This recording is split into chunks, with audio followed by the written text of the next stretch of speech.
Welcome to Krish health and beauty creatives.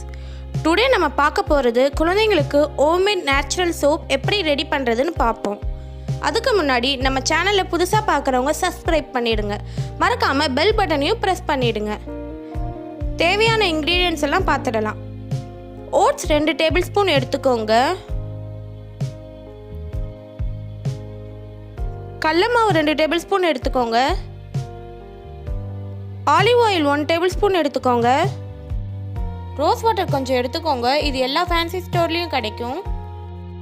Aloe vera gel 1 table spoon எடுத்துக்கோங்க. இதுவும் எல்லா fancy ஸ்டோர்லேயும் கிடைக்கும். சந்தனம் 1 டேபிள் ஸ்பூன் எடுத்துக்கோங்க. கஸ்தூரி மஞ்சத்தூள் 1 டேபிள் ஸ்பூன் எடுத்துக்கோங்க. வேப்பிலை 1 டேபிள் ஸ்பூன் அளவுக்கு எடுத்துக்கோங்க.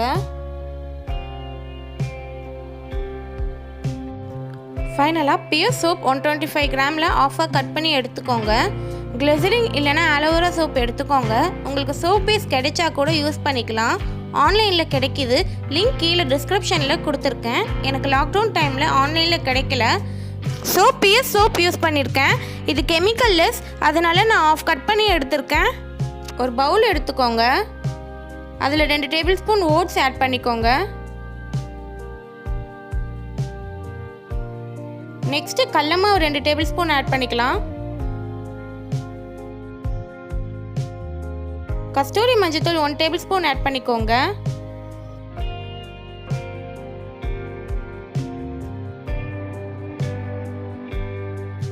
சந்தன பவுடர் 1 டேபிள் ஸ்பூன் ஆட் பண்ணிக்கலாம்.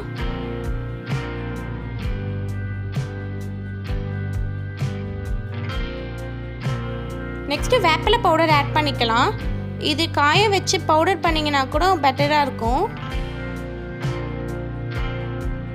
Next aloe vera gel 1 table spoon add பண்ணிக்கோங்க.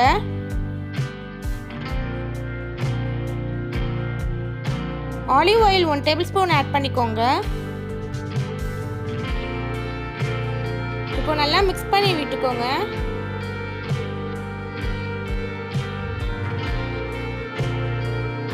இதில் வாட்டர் யூஸ் பண்ணாமல் ரோஸ் வாட்டர் ஆட் பண்ணிக்கோங்க தேவையான அளவுக்கு.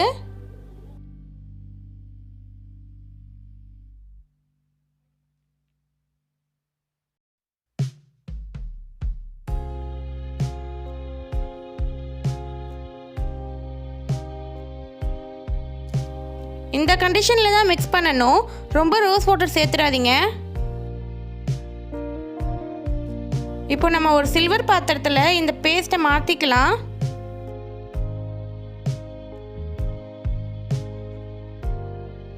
நெக்ஸ்ட்டு நான் எடுத்து வச்ச சோப் சின்ன சின்ன பீஸாக கட் பண்ணி வச்சுருக்கேன். அதை இதில் ஆட் பண்ணிக்கலாம். நல்லா மிக்ஸ் பண்ணிக்கோங்க. இப்போ இதை மெல்ட் பண்ணணும். இதை நீங்கள் டைரெக்டாக மெல்ட் பண்ணக்கூடாது. ஸோ இதை நம்ம ஒரு பாத்திரத்தில் ஹாட் வாட்டர் கொதிக்க வச்சு அது மேலே பாத்திரத்தை வச்சு மெல்ட் பண்ணணும். மெல்ட் ஆகும்போது இதை போல் நல்லா கலக்கி விட்டுட்டே இருங்க. இப்போ கொஞ்சம் கொஞ்சமாக மெல்ட் ஆக ஆரம்பிக்குது. இது ஒரு 5 மினிட்ஸ் நல்லா மெல்ட் பண்ணுங்க. இப்போ நல்லா மெல்ட் ஆகிடுச்சு. நல்லா கலக்கி விட்டுட்டே இருங்க இந்த ஸ்டேஜில். இப்போ ஸ்டவ் ஆஃப் பண்ணிவிட்டு இந்த சோப் மிக்ஸ் எடுத்துடலாம். இப்போ உங்களுக்கு சோப் எந்த ஷேப்பில் வேணுமோ அந்த அளவுக்கு ஒரு பிளாஸ்டிக் கப்பில் இதை போல் கோகோனட் ஆயில் தடவி வச்சுக்கோங்க. இப்போது நம்ம சோப் மிக்ஸை இந்த கப்பில் ஃபில் பண்ணிடலாம்.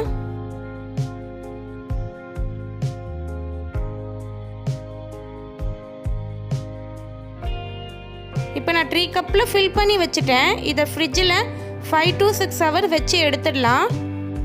இப்போ இது நல்லா கட்டியாகிடுச்சு. நல்லா ஷேப்பாக வந்திருக்கு. இப்போ இதை நீங்கள் உடனே கூட யூஸ் பண்ணலாம். பட் சீக்கிரமாக கரைஞ்சிரும். ஸோ அதனால் நீங்கள் காத்தோட்டமாக இருக்கிற இடத்துல 4 டேஸ்க்கு வச்சிடுங்க. எதனாலனா சோப் நல்லா ஆடாகணும்.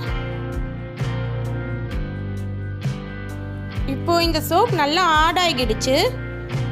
இப்போ பாருங்கள், என் பையனுக்கு இந்த சோப்பில் குளிப்பாட்டுறேன். பாருங்கள் எவ்வளோ நுரை வருதுன்னு நீங்களே பாருங்கள். நீங்களும் இது போல் உங்கள் குழந்தைங்களுக்கு ஹோம்மேட் சோப் செஞ்சு யூஸ் பண்ணி பாருங்கள்.